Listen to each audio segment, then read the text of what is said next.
It was the season of rain. The narrow village paths were wet with mud, and the air carried the soft, earthy smell of fresh rain.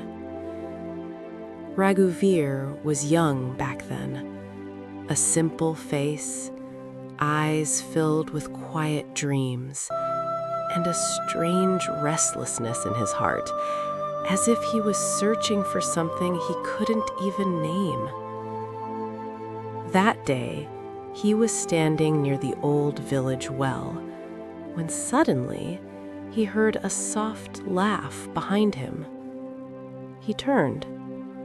A girl stood there, her hair slightly wet, a clay pot in her hands, and a smile so calm, as if the world had no rush for her.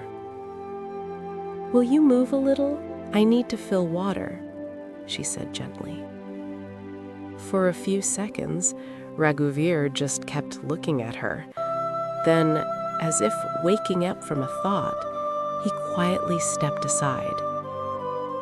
That girl was Savitri. After that day, something slowly began to change. Raghuveer started coming to the well at the same time every day, and so did Savitri. At first, it was just exchanged glances, then a small smile, and before they even realized it, conversations had begun. "Will you go to the city?" Savitri asked one day. Raghuveer smiled lightly. "Yes, I have to, if I want to become something." "And will you come back?" There was a slight hesitation in her voice. Without thinking, Raghuveer replied, "If someone waits for me, I will." Savitri didn't say anything. She just smiled. But behind that smile, there was a quiet fear, one Raghuveer never fully understood. Days passed. Their conversations turned into a habit.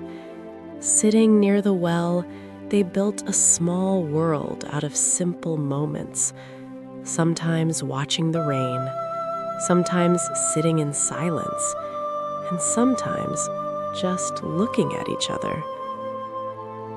One evening, under a clear sky, Savitri softly asked, "If you leave and I stay here, then what?" Raghuveer looked at her. For the first time, he felt that this question wasn't simple. He replied slowly, "Then I'll write you letters." Savitri nodded slightly. "And what if I can't reply?" Raghuveer laughed softly. "You will. If not you, then who will?" This time, Savitri tried to smile, but her eyes were saying something else. Then came the day, the one they both had feared. Raghuveer had to leave for the city. Early morning, the whole village gathered near the bus stand. But even in the crowd, there was a strange distance between them. No promises were made, no big words were spoken. Just before leaving, Savitri looked at him and said, "I will send you one last letter." Raghuveer smiled faintly and nodded. "I'll wait." That was all. The bus started moving. Savitri stood there, slowly fading into the distance, until she disappeared into the crowd. After that day, Raghuveer wrote many letters, but no reply ever came. At first he thought, maybe it's late. Then, maybe something is wrong. But slowly, with every unanswered letter, his waiting grew deeper. And one day, he stopped writing. He only kept waiting. Years passed. The city took everything from Raghuveer, his youth, his strength, and slowly, even his need to ask questions. One day, without telling anyone, he left the city and came back to the same village he once walked away from. Nothing had really changed. The same narrow paths, the same old well, the same quiet evenings. Only time had moved on. Raghuveer started living in his old, broken house at the edge of the village. Every evening, he would sit outside on a worn-out wooden chair, facing the road, as if someone was still supposed to arrive. The villagers had their own lives. Children grew up, new faces came, old stories faded away. But Raghuveer, he stayed where time had left him. Every day, the postman came, and every day, Raghuveer asked the same question: "Is there something for me?" The postman would shake his head gently. "No, nothing today."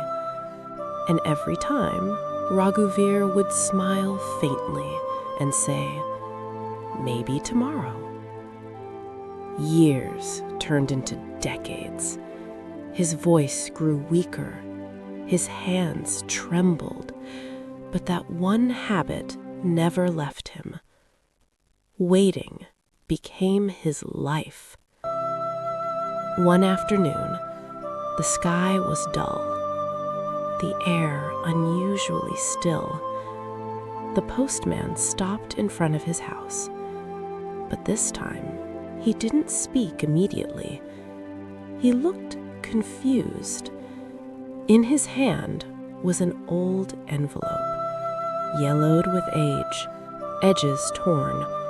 The ink almost faded away, but the name still there: Raghuveer. His fingers froze. For a moment, he didn't move. Then slowly, he took the letter. His hands were shaking, not out of fear, but because somewhere deep inside, he already knew. He opened it carefully.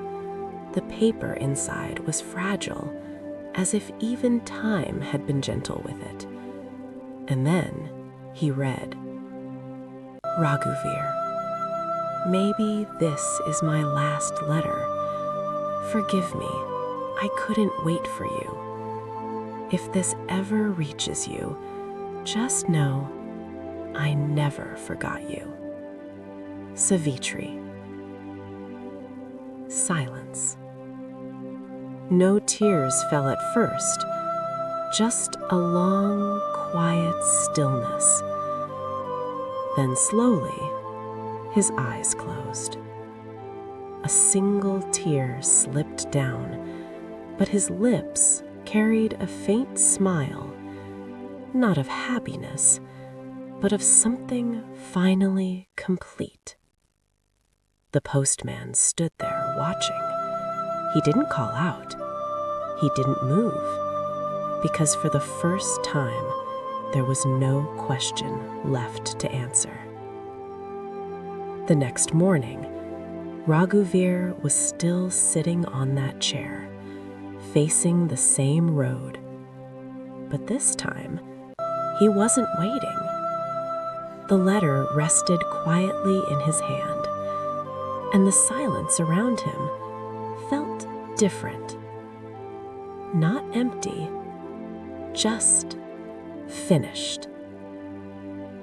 Sometimes, it's not people who leave late. It's words that take too long to arrive.